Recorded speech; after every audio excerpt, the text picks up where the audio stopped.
बड़ी बहू वर्षा हर काम में बहुत तेज थी, वहीं छोटी बहू हर्षा हर काम आराम से करती। वर्षा को अपनी तेजी पर बहुत घमंड था। वो बात बात पर हर्षा को ताना मारा करती। एक दिन वर्षा किचन में खाना बना रही होती है और हर्षा से कहती है, देवरानी जी, इतना धीमे धीमे खाना बनाओगे तो लोग भूख से मर जाएंगे। पिछले जन्म में कछुआ थी क्या? मेरा तो पता नहीं, आप बहुत तेज हो। आप पिछले जन्म में घोड़ा थी क्या? वर्षा आराम से चली जाती है। खाना खाने के बाद वर्षा का पति गौतम, हर्षा का पति लोकेश और उनके माता पिता बैठकर टीवी देख रहे होते हैं। तभी सास कहती है, अरे रामायण लगा दो हर्षा। हर्षा धीरे धीरे चैनल बदलती है। जब तक रामायण की चैनल पर पहुंचेगी रावण मर भी चुका होगा। हाँ बेटा हर्षा, जल्दी लगा देना, राम भगवान के दर्शन कर लूं। जी लगा तो रही हूँ। इतना स्लो? सासू माँ, इतने में तो अयोध्या जाके राम भगवान के दर्शन कराएंगी।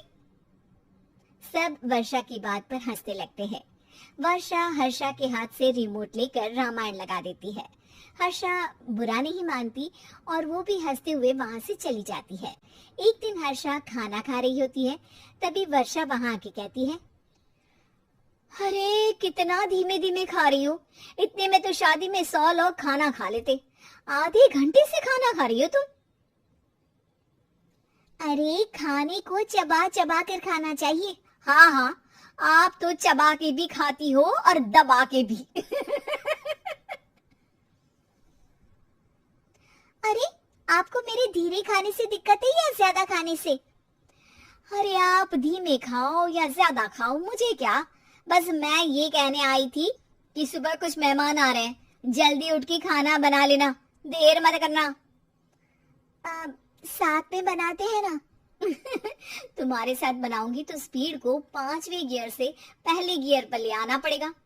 अरे भाई, तुम्हारे साथ रहकर तो मेरी तेज रफ्तार पर भी असर पड़ेगा और मैं भी तुम्हारी तरह हौले हौले काम करने लगूंगी सब। ठीक है, मैं पराठे बना लूंगी और सब्जी बना लूंगी। आप चपाती बना लेना और दाल बना लेना। हाँ हाँ ठीक है, पर अलग अलग ही बनाएंगे।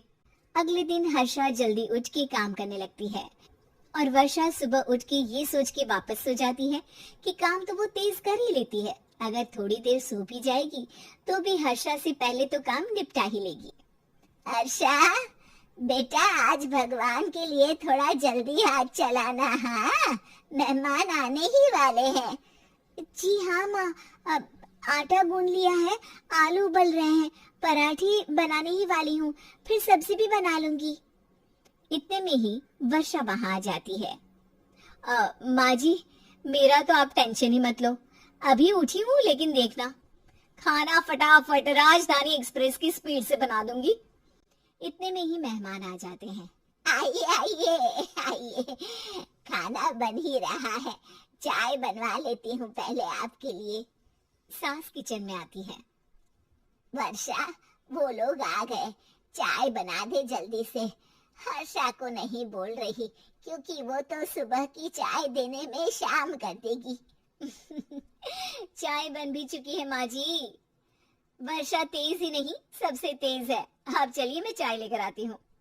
वर्षा मेहमानों के सामने चाय लेकर जाती है। ये हमारी बहू है वर्षा, तेज वर्षा कहते हैं इसको।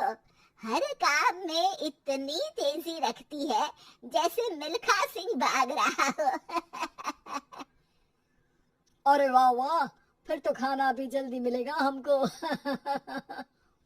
हाँ हाँ, आप चाय नाश्ता खत्म कर लेंगे, उसके पहले ही वर्षा जल्दी से स्वादिष्ट खाना भी लेकर आ जाएगी। वादा तो कर लिया जल्दी खाना देने का। आपकी चपाती भी नहीं बनी और दाल भी नहीं उबली। फिर भी तुमसे पहले काम खत्म हो जाएगा मेरा। तुम्हारी तरह नहीं हूँ, घड़ी की सबसे पतली सुई की जैसे धीमे धीमे धीमे काम करती हो तुम। बस वर्षा अपने तेज हाथों से दाल कुकर में चढ़ाती है और आटा निकाल के गूंथने लगती है। थोड़ी देर में कुकर की तेज सीटी बजती है। और वर्षा का हाथ डोल जाता है। आटे में पानी ज्यादा पड़ जाता है। अरे रे, आटा तो ज्यादा गीला हो गया। वर्षा जब रोटी बेलने लगी तो एक भी रोटी गोल नहीं बन रही थी। कोई रोटी श्रीलंका के नक्शे जैसी थी तो कोई रोटी ऑस्ट्रेलिया के नक्शे जैसी बनती। वर्षा चिढ़ जाती है। कुकर फिर से जोर से सीटी मारता है। सास बाहर से आवाज देती है, वर्षा बेटा, आज स्पीड थोड़ी कम लग रही है। टाइम और लगने वाला हो तो बता दो बेटा। वर्षा को ये बात सुनकर बहुत बुरा लगता है। वो सोचना भी नहीं चाहती थी कि कभी उसकी तेजी पर कोई सवाल उठेगा। वहीं हर्षा धीमे धीमे अपना काम करती रहती है।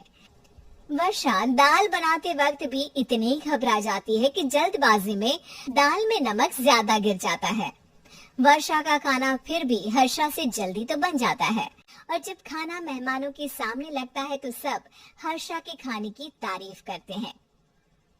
अरे पराठे तो कमाल की बनी है और सब्जी भी, बस दाल में नमक थोड़ा इधर उधर हो गया है। वर्षा को बहुत शर्म आती है और वो नीचे सर करके खड़ी रहती है। तभी हर्षा कहती है, वो ना मैं थोड़ी जल्दबाजी कर गई और नमक ज्यादा हो गया, पर पराठे तो वर्षा भाभी ने ही बनाए हैं, इसीलिए तो अच्छे बने हैं। वर्षा ने कभी नहीं सोचा था कि हर्षा के काम की इतनी तारीफ होगी, लेकिन वो उसका यश वर्षा को दे देगी।